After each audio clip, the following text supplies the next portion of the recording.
Good evening, America. This is Jeff Desk. The former longtime Senate leader from Kentucky, Mitch McConnell, has received some harsh feedback regarding how history will view his time in power. The politician, once described by a Washington Post columnist as the individual who fundamentally damaged the country, might have believed his actions were building towards something lasting.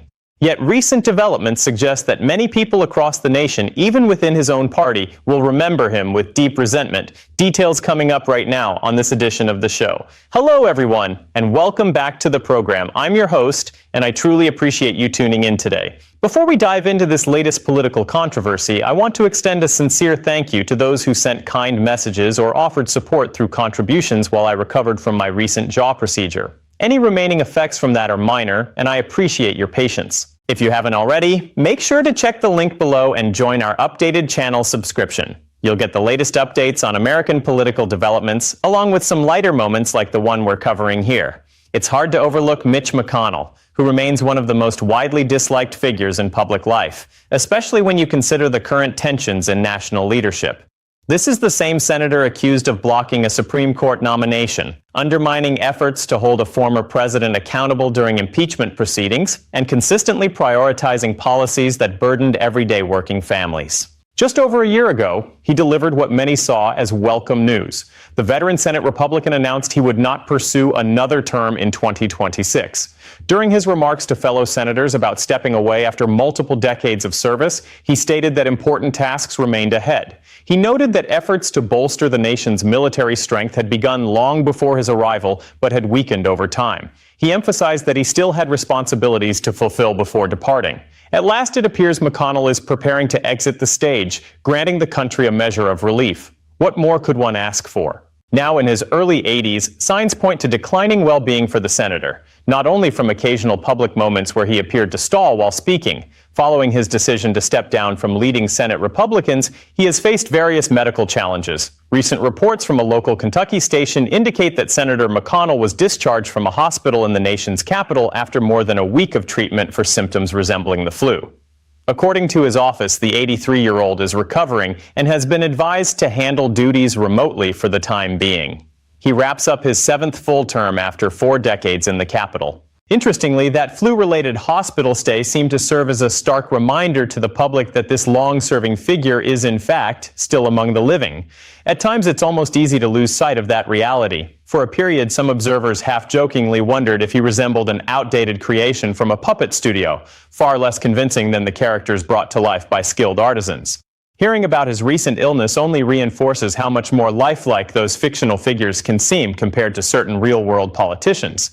You might wonder, even if he's unpopular in broader circles, surely his fellow Republicans hold him in high regard for all he's accomplished on their behalf. That perspective may have motivated his extended career. However, evidence now shows his reputation crumbling, even among those he once influenced. Consider the latest coverage from a major newspaper.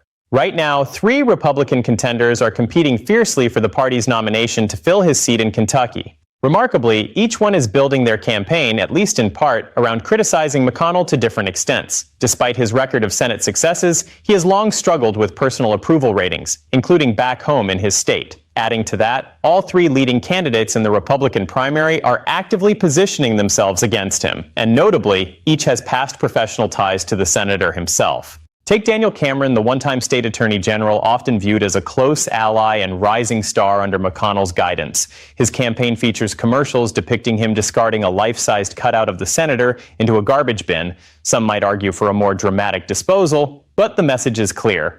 Cameron has also criticized McConnell's role in approving certain controversial cabinet-level nominations, framing it as a point of principled disagreement. Then there's Nate Morris, a business leader supported by prominent voices aligned with the current MAGA movement, including figures like J.D. Vance. Morris centers his bid on rejecting McConnell's influence entirely. He has declared this contest as a defining struggle for the direction of the Republican Party, the version shaped by Donald Trump. In his view, anyone still aligned with McConnell's approach has no place in that evolving future. The third contender, Representative Andy Barr, works to separate himself as well, emphasizing his direct involvement as Trump's state campaign lead during the most recent election cycle, rather than any connection to the retiring senator. This pattern of criticism persists as the primary heads toward its conclusion in mid-May. Prepare for plenty of drama ahead. What serves as entertaining political theater for observers will mark a bitter conclusion for McConnell himself. After all, this is someone whose pursuit of control ultimately contributed to gridlock in Washington, allowed serious threats to accountability to go unchecked, and left ordinary citizens dealing with ongoing struggles around healthcare costs, environmental concerns, and core principles of self-governance. He may have envisioned a lasting imprint on the country in his image. In certain respects, that mark endures. Yet it hasn't prevented those he helped advance from turning sharply against him now. And that doesn't even include the wider public sentiment, where reactions to his potential departure range from indifference to outright disdain. So if the senator happens to catch this and remains sharp enough to follow along, understand that the path you've followed has built a reputation defined by division, ethical questions, institutional damage, and widespread disapproval. Should your name endure in historical accounts, it will likely stand alongside those of other figures remembered for actions that weakened the nation and its standing globally. I hope that reflection provides some perspective during these closing months in office. And in a rare moment of national unity, congratulations on uniting people across the spectrum in shared disapproval, Senator. Enjoy the chapter you've written for yourself. This has been the program. Thanks for watching. This is Jeff Desk. Stay awake, America. We'll see you in the next one.